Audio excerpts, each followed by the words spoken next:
All right, guys. Today we got a good show for you today. We have Frank Harris, quarterback for UTSA. Thanks for coming on, man. Yes, sir. Appreciate y'all having me. So I was watching the draft, and you're the first lefty quarterback that's ever come on. And I remember watching in 2020, and one of the quarterbacks who was up, it said weaknesses and it said lefty quarterback. So it got me thinking, like, you're a lefty quarterback. Why do you think they receive so much hate, and like, what are the benefits of it in your eyes? I know one of the reasons is our blind side is opposite. So when you got recruit, O line, a righty quarterback, the dominant guy's gonna be on the left hand side, and for a lefty, it'll be flipped, so it'll be the right side. So that's something that I probably would say will be the only, I guess, downfall that I guess people might look at. And I guess the ball spins differently Yeah. when you're throwing the ball to receivers, but I don't think that's a problem. I think mainly it's because of the O line. But I just think it's unique and it's different. I have some of my teammates have always told me that it's harder to defend. I guess a lefty quarterback because I guess I don't know what it is about us. I guess because it's not you probably typically never see it. So I like to use it as an advantage. So I don't think it's a big deal, honestly. Yeah, like I said, you guys are like a rare breed, it seems like. Yeah. So I saw something interesting because I have like the worst vision on earth. Like my prescription is like a 5, 6. So I saw you had like a severe astigmatism. So you got LASIK. And was it true like in high school, like when you're going to throw the ball, there was like blurry vision. It was like hard to like judge how far you're throwing. Can you kind of talk about that? Yeah, so I didn't start wearing contacts till I got to college. So all through high school, I didn't wear anything. So it was kind of tough for me. But I made it last. I kind of adjusted to it, so it wasn't too bad. But yeah, I got LASIK surgery at the beginning of this year, and it was probably the best thing I ever did. Yeah. So I don't gotta wear contacts, nothing no more. But yeah, I actually got a video. I can send it to you after this. Yeah. So you can see what I seen because the doctors, I guess, adjusted, I guess, a lot of prescriptions to what my vision was, and Yeah. so people could see, I guess, what I seen in high school, and it was pretty crazy how I seen stuff like that. It was pretty blurry. Yeah, no, that's crazy. I want to kind of get into a little bit like your college, and then we'll get back in like high school later. But so in 2017 and 2018, one you redshirt, and then you got injured and had to redshirt. Can you take me through those like couple years and like that process and what was going through your mind? Man, it was tough, bro. So I got hurt my senior year in high school, about 7 game in, tear my left ACL. So I go in there to UTSA, and then I redshirt. That next spring, I come back. I get the starting job in the spring, and then I tear my right ACL, and then come back again that next year, playing 3 games. The start of the fourth game, I tear my labrum, so I have another season-ending injury. So it took me 3 years of playing 3 games. It was frustrating. Um, I know I was questioning if this is what I really wanted to do, if God was giving me signs, to Yeah. start my life and do other things. So it was tough. I'm not gonna lie. I was down a lot, but I just kept on fighting, kept on going through it, and I think I'm reaping the benefits now, and I cherish it a lot more. And I just think it's better doing it this way to know that where I'm at now, I definitely had to work for it. Yeah. So, what was that mindset? And like, how did you really get through it? And like, what would be a piece of advice for, somebody who, keeps getting injured and, it's like, it seems like I had this issue for a while and luckily I'm healthy. It feels like, 1 month I'm healthy and then I'm out for 4 months. You know what I mean? How'd you get through that? Yeah, I just probably say like my teammates, my family, and just keeping faith in God. Praying all the time, and just my work ethic. Knowing that football is what I wanted to do, and nothing was gonna stop me. And I know the easy way was to quit, and it'll be hard for me to keep going and battling through all these injuries. And I think it's like I said, you're reaping the benefits now. Mhm. So now, when I am, I guess, having some success, looking back at it, it was like, dang, I didn't do it for no reason. Like this is why I'm doing it, and you just enjoy the process so much more. Yeah, you kind of alluded to in 2019, starting those 3 games. You had to win a job, the starting job, and that was like late in the fall camp. Talk about that competition and everything with that. We always have great quarterbacks that come through here, whether it's bounce back, JUCO guys, or guys that they have already here. So every year, I've always been competing for the starting job. And iron sharpens iron. So it's always, I work for my best foot forward. Everybody, in the quarterback room, we've always been pretty close. So it's never nothing personal. Yeah. And I just love going to battle with those guys. And throughout the years, I've had some great guys that I've competed with. Mm-hmm. Yeah. So talk about like kind of last season. You guys had a fantastic season going 12-2. You went 7-5 the year before. Like what changed about last year? I just think Coach Trella first got hired, we didn't have a spring ball. So we didn't know plays, we didn't know the coaches really. Mm-hmm. So everything was new. So we're kind of going through the season, figuring everything out, going through all these different things, scenarios, trying to put new plays in, but still trying to learn, the plays that we just put in. So all those things are going on. There was during COVID, so that didn't help any. It's a lot of distractions. It was just a lot of factors, I would say. Not to use any excuses, but that was real life stuff that was happening. So I think this next year, with COVID, everybody was able to come back.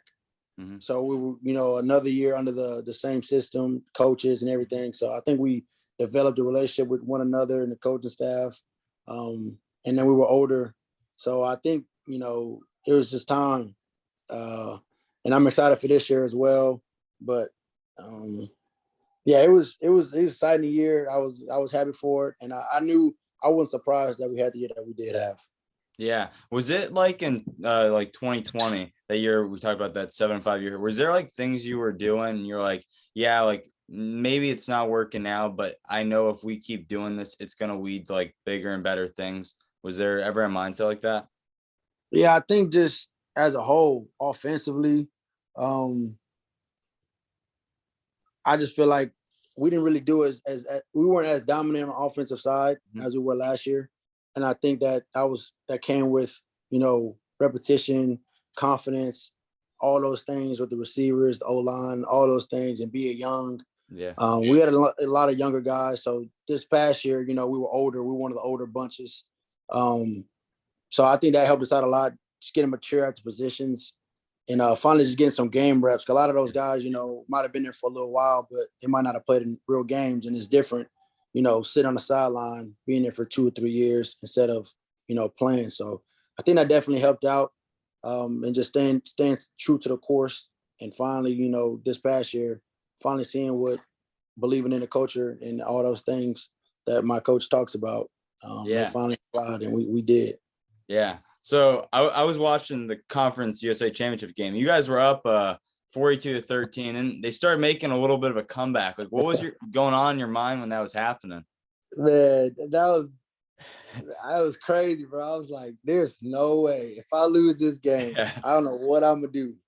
I was like, there's no way we could lose this game. So, those guys, they can score so quickly. So, we were trying not to be conservative, but I mean, you're up that much, it's kind of hard to keep trying to score so many times because you don't want to have any turnovers, nothing like that. Yeah. But those guys definitely gave us a fight. And I'm just glad we came victorious. Yeah. So you guys won a tight game against Illinois to start the year. What did that game mean looking back on it, like toward the season? Well, honestly, everybody was talking about, a Big Ten team. We don't really get into all that because at the end of the day, football is football. Yeah. We were excited for that matchup, to finally go out there and prove ourselves, to show that we could play, with the best. So I think it was, just the right way to start off the season, winning that game and then giving us momentum for the rest of the season. And it was just great for us. Yeah. I know like athletes, they don't like really look into accolades, but it must mean something to have like the single season passing touchdown record. What does that mean to you? Like you said, don't really look into it, but just, out of high school, hearing coaches or getting recruited by certain schools saying that I couldn't play quarterback, I'm not good enough, I can't throw the ball. That's just something you can never take away from me, so just keep battling, keep believing in yourself. And, that's something I could always look back on and, say that everybody doubted me at one point and I did it, you know what I mean? So yeah, something special.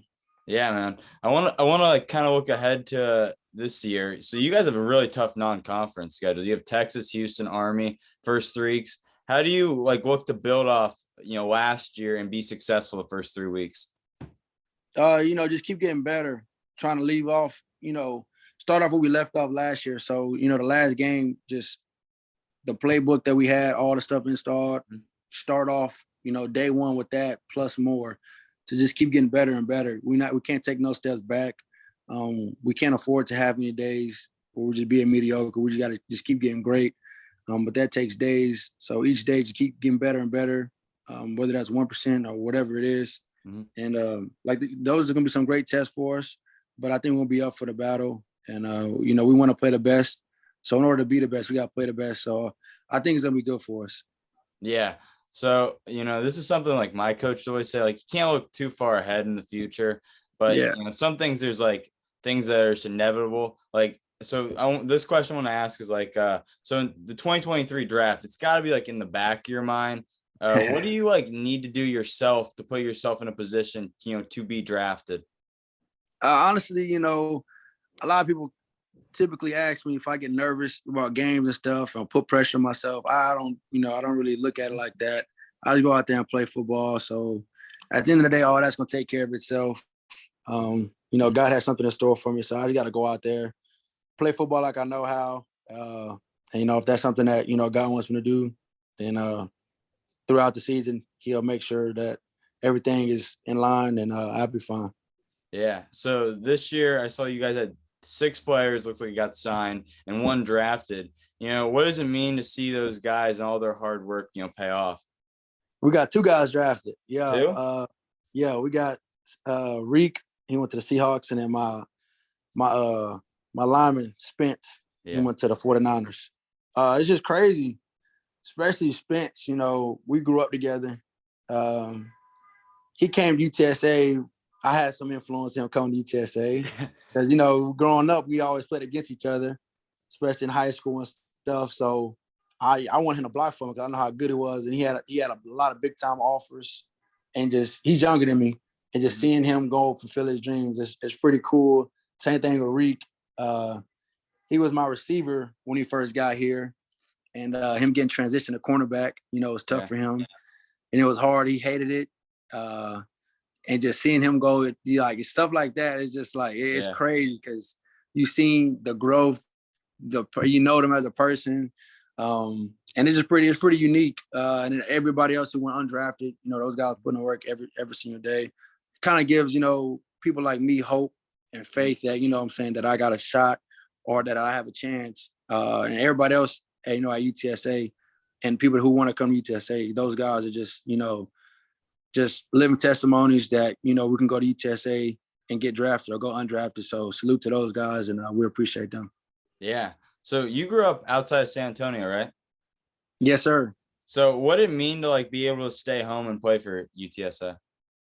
That was something that it was kind of tough at first because I didn't know if I wanted to stay close to home or if I wanted to go kind of far, to try to enjoy, I guess, the college life.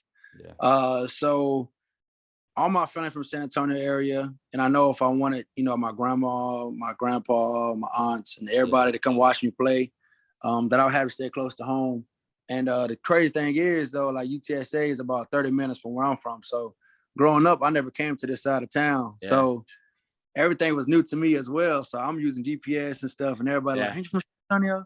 I'm like, nah, bro, I'm from like 30 minutes away. So it's still new to me, to this side of town. So even though I guess you could say I'm from here, it was still new to me, something different. So I wasn't too close to home. And like I said, all my family gets to come watch me play, my siblings, my niece and nephew. So it's just great. High school coaches, everybody I grew up with can come watch me play, and I don't really get to miss too many things with my family and stuff. Yeah, that's awesome. You get to like have your community come and see you. Final 3 questions. So I saw you played basketball in high school. You're pretty good at it. Your first offer is in basketball, right? Yes, sir. So why'd you end up choosing football? Because that must have been a hard decision, right? Well, honestly, like in high school, I don't know if I wanted to play basketball or football or if I was trying to do both. But then I think my junior year in football season, at the end of the year, I started to get some offers in football. And then I got hurt in basketball. So then I was just like, yeah. Like I've always liked basketball, but Yeah. I've always known I love football. And football, if I would have stopped playing football, then I knew I would have missed it.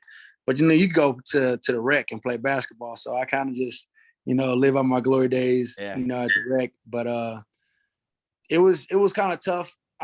So one of the coaches at UTSA, he actually recruited me at a college. He got the assistant coach in basketball at UTSA. So I was gonna try to play both here, but Yeah. then I was like, nah, that's too much of my body. So everything happens for a reason. Yeah.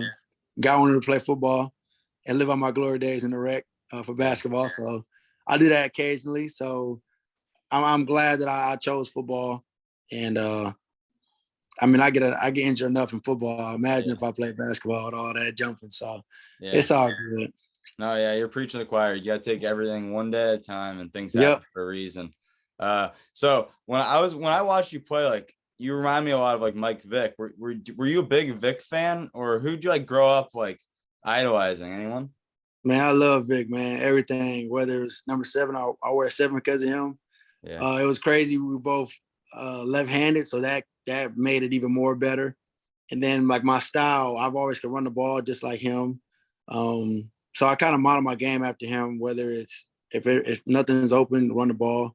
But I can still throw the ball if I needed to. So that's just a guy who will always be my favorite quarterback, of all time. And I just love his style of play and how he played the game. Yeah. So last question. So I'm a diehard country fan. I saw a photo of you young on like a horse. Did you grow up like riding? And like, who's like your favorite country like music singer? Man, I grew up country, bro. We had horses growing up. So I rode horses my whole life. I go hunting and fishing all the time. Yeah. My favorite country guy right now, I got to go Luke Combs. I love Luke Combs, man. Yeah. I like Riley Green like right now. I like Luke Riley Green. Combs, he's good. So actually, wait one sec.